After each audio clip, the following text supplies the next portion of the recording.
Good morning, y'all. It is Thursday morning. It's 11 o'clock here in fabulous Las Vegas, Nevada. And it is the 1st of June.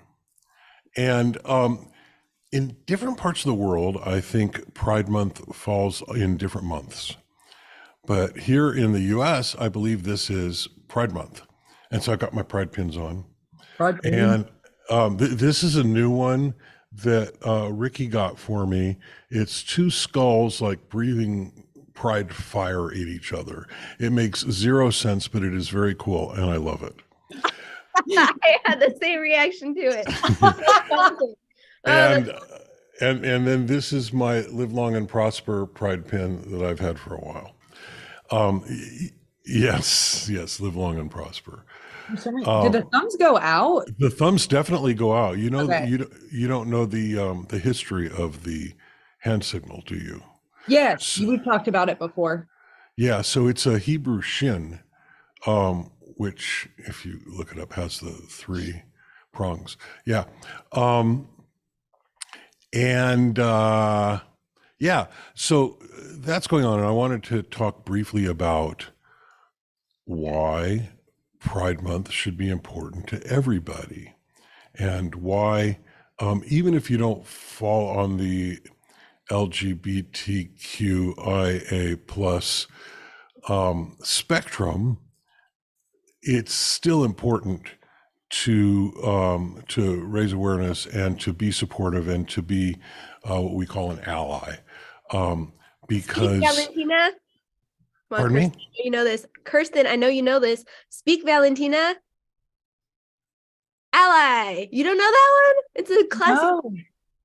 What is that from? Vine. Oh my gosh. You call yourself a Viner? It's been years. I Speak just know all the, Valentina, like, Ally. Unbelievable.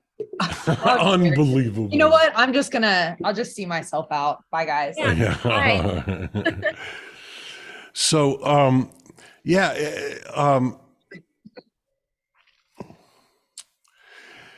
when we see the backlash against raising awareness for traditionally marginalized and persecuted communities, that backlash always comes from the privileged communities who have not experienced the backlash and the persecution, and those people saying, well, now you're persecuting me.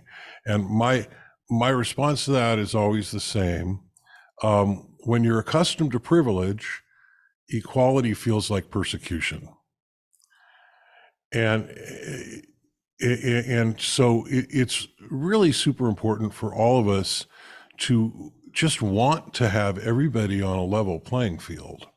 But we don't get there without acknowledging that that some people have, some groups of people, some communities of people have traditionally been marginalized and persecuted. And so for this reason, it's important for all of us to support, movements like LGBTQ plus pride. And I leave the IA off sometimes just because it's a lot, and it's all really covered in the Q, if you really understand what the Q stands for. But still, yeah, go ahead. We can argue that. Go ahead. It's encompassed in the plus. That's where I would place it in LGBTQ plus. I would place IA plus in the plus. I would not place it in the Q specifically because queer normally refers to orientation, and I, meaning intersex, is usually biological. Okay, I can accept that argument. Because the Q implies a lifestyle choice, whereas the I and really the A as well may also be biological. So intersex is people who don't fall, in the traditional extreme ends of the sexuality spectrum, or the biological sex spectrum, and A refers to people who are romantic but not sexual. And or at least, yeah, the A is a fun one. I have a friend who identifies as asexual, and she's constantly defining it for people, and it's hard for most people to wrap their brain around somebody who has no sexual desire, can still enjoy sex, and doesn't really need it. So yeah, that's the A. Well, on the flip side, the A also refers to aromantic, which is a title. It's basically the sort of similar to asexual, but the opposite. So aromantic. Yeah. So this is all more and more reason for us to be far less judgmental, far more accepting, and far more loving of our fellow humans. And just like, let people be as they are, and live the life that floats their boat, as I like to say, whatever floats your boat. And just respect people, for what pronouns they want to use, what names they want to use, and how they want to be respected. I think that is, in my view, that is the whole point of Pride. Of course, there's also the history of the Stonewall massacre, or however you want to call it, the Stonewall riots. And, we need to be aware of that as well. I've got another saying. I've been having to drag this out a lot lately. Those who ignore history are doomed to repeat it. Yeah, go ahead, Kirsten. I have two things.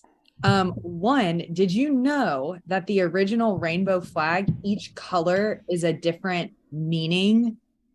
Yes. So I have the list pulled up so that I didn't mess anything up. But pink is for sex, red is for life, orange is for healing, yellow is for sunshine, green is for nature, turquoise is for magic, blue is for peace, and purple is for spirit. And I never knew that. I like that. I've heard different definitions, and I like that. I think the rainbow is beautiful because it just suggests a spectrum of a spectrum of choice, a spectrum of orientation, a spectrum of beauty, and I think it's the perfect symbol for this movement.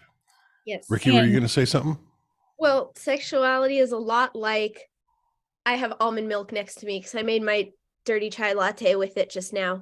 Sexuality is a lot like almond milk. It is fluid, or all milk rather, because it's fluid and it exists on a spectrum. Like, some people like almond milk, some people like dairy milk but can't process it because they'll have terrible allergic reactions and break out into hives. Ricky. Some people like oat milk because they don't drink dairy milk for personal reasons or for veganism. And they may be allergic to tree nuts. And they may be allergic. Some people, yeah, exactly. Some people may be allergic to tree nuts, and so they'll only drink coconut milk. Wait, that's a tree nut, isn't it? Coconut? Yeah. I don't believe it qualifies as a tree nut. You ready? I mean, it is called a nut, and it does grow on a tree, but I don't think that the tree nut allergies generally extend to. Oh, coconut. Yeah, coconut. Yeah, I believe it does. Yeah, I thought I got confused there for a minute. Yeah, oat milk is yeah. Oh, Info Entertainment has lots of questions. I think we've addressed this once before. So Something about LGBTQIA plus, and they were like, "What's that?" Yeah, so I'm just gonna come out and define it. LGBTQ, and with or without the IA plus, it refers to sexuality. So it's lesbian, bisexual, or lesbian, gay, bisexual, trans, queer, intersex, and asexual. And the plus is for everybody else who may not be covered and may get letters further on down the road. And yeah, so that's what that is. It's a it's sort of a catch-all abbreviation for all the people who fall outside of the normal man and a woman in the missionary position doing the thing to have Not babies. missionary. Only to have babies and only with the lights on. Not The Handmaid's Tale. They asked if you're a different. The Handmaid's Tale also includes rape, so I'm not really going there.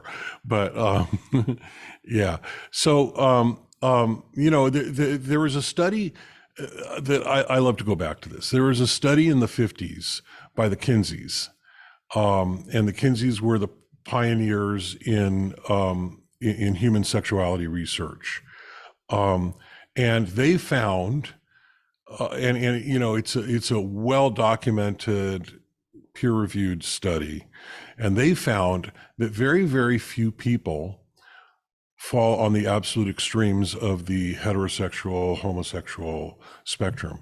Very few people are 100% heterosexual. Very few people are 100% homosexual. Most of us fall somewhere else in that spectrum. And they assign numbers 1 through 6, where 1 is entirely heterosexual and 6 is entirely homosexual. And most of us fall, in the 2, 3, 4, 5 part of the spectrum, and it's amazing how few people are willing to accept that is the fact. So I've never considered myself completely straight. I jokingly say I mostly like women, but sometimes it can be fun to drive a stick shift.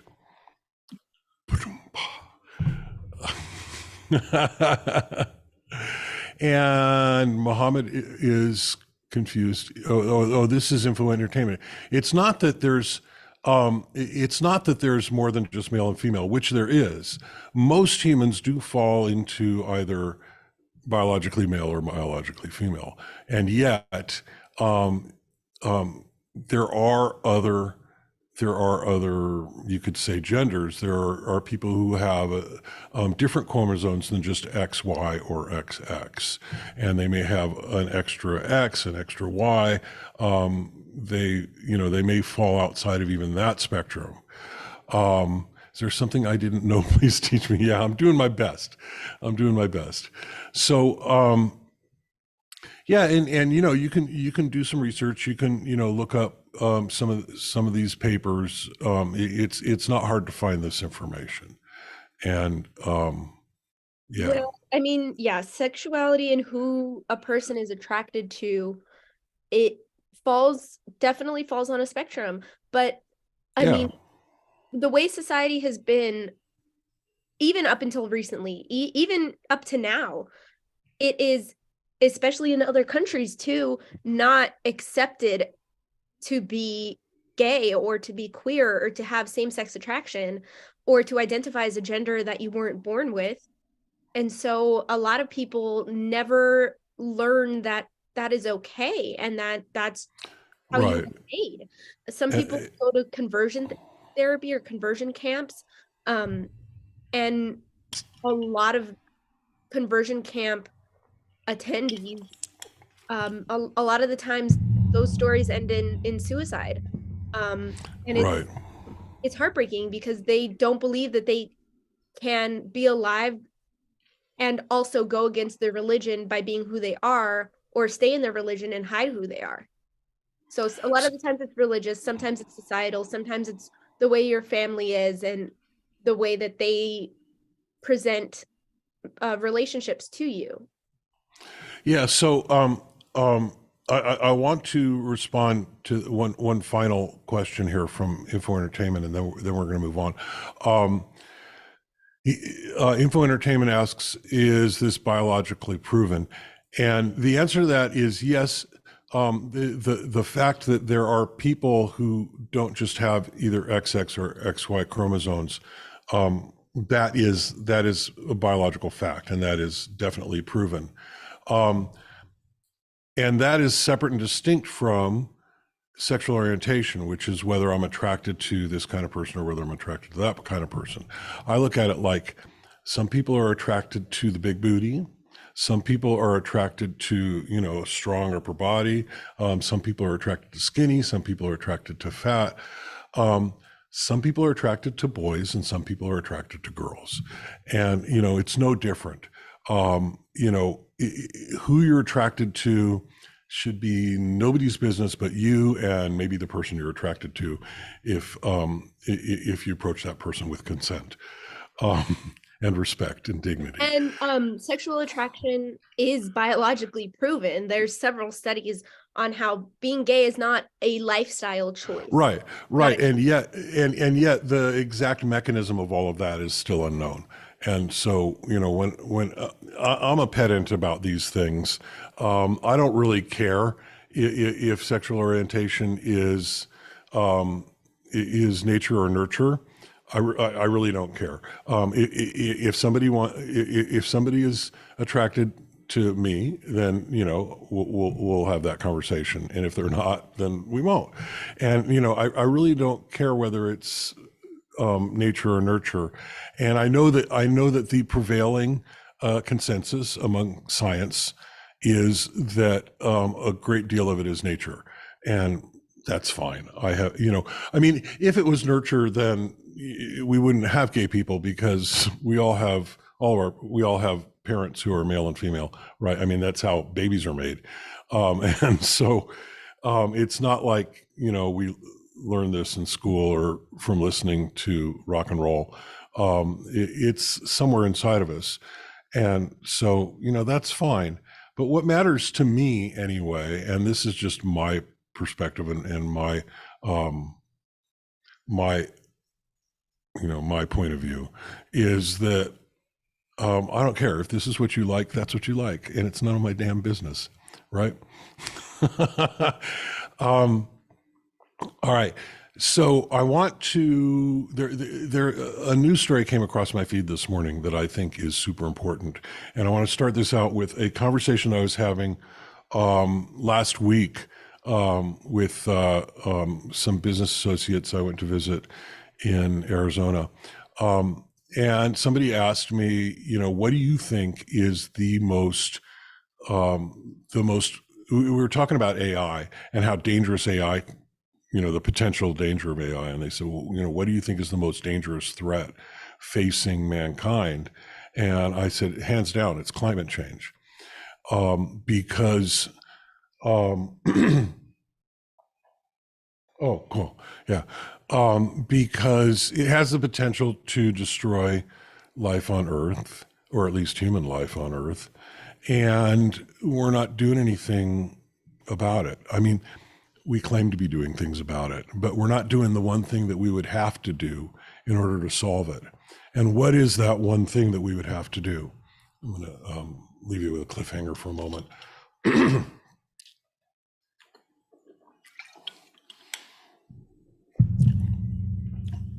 So, just a second here.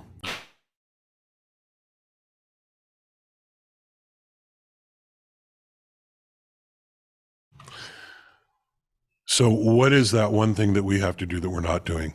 And that is cooperate. Our climate is global. We don't have one climate here in the U.S. and one climate in Africa and another climate in another, in China. We all share the environment. And what we do here in the U.S. affects people. Just a second.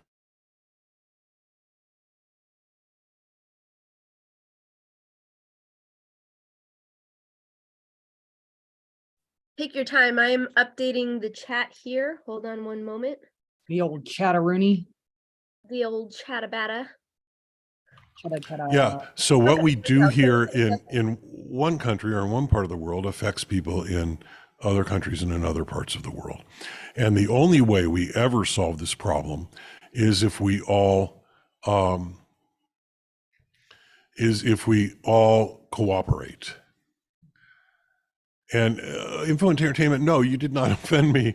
I am very well aware that what we talk about is sometimes not in the awareness of people, especially in other lands and in other cultures. So ask your questions. You're never going to offend me. I may or may not have time in the moment to answer all of your questions, but I'll always do my best. So yeah. And, we can have this conversation, Mohammed. We can have this conversation about male and female athletes at another time. I would love to have that conversation because it's widely misunderstood. And, and there's arguments on both sides that are widely misunderstood. So, yeah, we can definitely have that conversation another time. But I want to talk about climate change here because it's super, super important. And in my view, the only solution is for every single country, every single municipality, every single person on the planet to work together to solve it. Because as comes up in other conversations as well about global health, having one country or even 10 countries or even 100 countries work to solve the problem where a bunch of other countries are not working to solve the problem is like having a peeing section in the swimming pool. You can say, oh, you have to only pee in that corner, but the pee is still going to get to the rest of the pool and nobody else is going to want to swim in the pool, right?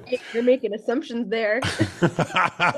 Well, okay, so there may be people somewhere on that spectrum that enjoy swimming and peeing. I'm not going to judge them. It's relevant. The allegory is still relevant. Like there are some people who are enjoying and benefiting from there being pee in the pool. There are, and the fossil fuel companies are definitely benefiting from the metaphorical pee in the pool. I did not know where y'all were going. This is true. So we all need to work together, and the consequence of us not working together is global extinction. And yet we still don't want to work together. And so this story came across my newsfeed this morning, and I've shared it on my personal Facebook, and I shared it on LinkedIn. And if my crew here can share it in the rest of in the rest of my social media, that would be great. It's an article in Reuters, and the headline is "Rich Nations Say They're Spending Billions to Fight Climate Change, and Some Money is Going to Strange Places." And the strange places include a coal plant. I mean, it includes stuff that is working against climate change. So the fact is that these nations say they're spending money on climate change, and they get the PR and they get to go to the conferences and say, oh, we're doing our part, but they're actually not. And, so we have a greed problem, we have a lack of cooperation problem, and we have a lack of awareness problem, and we just have a head in the sand problem. And this is, everything else doesn't matter if we lose the planet. So that's my soapbox for the day. Please read the article, leave comments, join our Discord, let us know what you think, and we can talk about that further at another time. Tonight is game night. There's a segue I thought I'd never do. Tonight is game night, and we've been discussing it amongst ourselves, and we're gonna do Jackbox. Is that what it's called? Jackbox games at least one more time, and then sometime either next week or soon thereafter, we're going to explore some other games. There have been some interesting suggestions, and y'all can make suggestions too, and we will put that in the hat. All right. And info entertainment, I just want to say congratulations on learning to speak English. We're always supportive of people, broadening their horizons and learning to communicate with the rest of the world. I am currently and just beginning to study Japanese because I've always wanted. Yeah, and Info Entertainment points out because of climate change, it's affected Pakistan a lot, and we recently have a devastating flood. Hey, And while we're on the topic of Info Entertainment's comments, Yes. I just want to go back and address a comment he made like 10 minutes ago. Okay. He says, I recently learned how to speak English. Yeah, I was just commenting on Find that. that, yeah, that's just, that is incredible because his English is so good and he's recently Really is. started learning it. Like, that's incredible. Yeah. We're impressed, especially those of us in America, where you know, in other countries, learning other languages is part of the school curriculum. A lot of people, you know, worldwide learn English or French or one of the major Western languages. Here in the United States, people don't care about that, and they think everybody should speak English, and that's just wrong. I know I grew up in Southern California, where it was important to speak at least some rudimentary Spanish, and I learned enough Spanish to be able to communicate, and married a beautiful Guatemalan woman for a while, and we have a grown child together, I know that Ricky grew up in a family that speaks both English and Spanish, and I believe a little bit of Japanese. Bushy. A little bit, yeah. I've picked up Japanese here and there, the basics though. So. Yeah. Or like I used to say when people would ask me if I spoke Spanish, I would say poquito y malo. A little and poorly. A little and poorly, yeah. You know, I think it's vital. You know, we're living in this world with all these different cultures, and if we want to be able to get along, if we want to be able to really cooperate on big issues like climate change, first we have to understand and respect each other, and that means being able to communicate and being able to relate to each other's cultural differences, not just the language differences, but the cultural differences. You know, respect each other's religious preferences, respect each other's sexual preferences, respect each other as autonomous human beings with their own agency, and yeah, that's where I'm going with that. And yeah, so our heart goes out to our brothers and sisters and their families in Pakistan and elsewhere that have been having, you know, devastating consequences to climate change. And just know that, you know, we're pushing for the world to do everything we can, but we can't do it ourselves. You know, I do my part. I got solar on my roof. I drive an electric car. I, you know, recently replaced all of the grass at my house with desert landscaping, so we use less water. You know, I'm doing everything I can as just this one little, you know, king of my own little, you know, half-acre domain. But we got to do it as a planet. We have to do it as an entire species, or it ain't gonna work, and we're gonna end up just all of us literally underwater. All right, love you all. That is all the time we've got this morning. We've actually gone a little bit over time, but we love you so much. We'll see you tonight, 1800 Pacific. That is 6 p.m. for the Muggles, and it's somewhere in the wee hours in the morning for those of you in Pakistan and South Asia. We love you. We hope to see you this evening. Have a great day. Love y'all. Bye.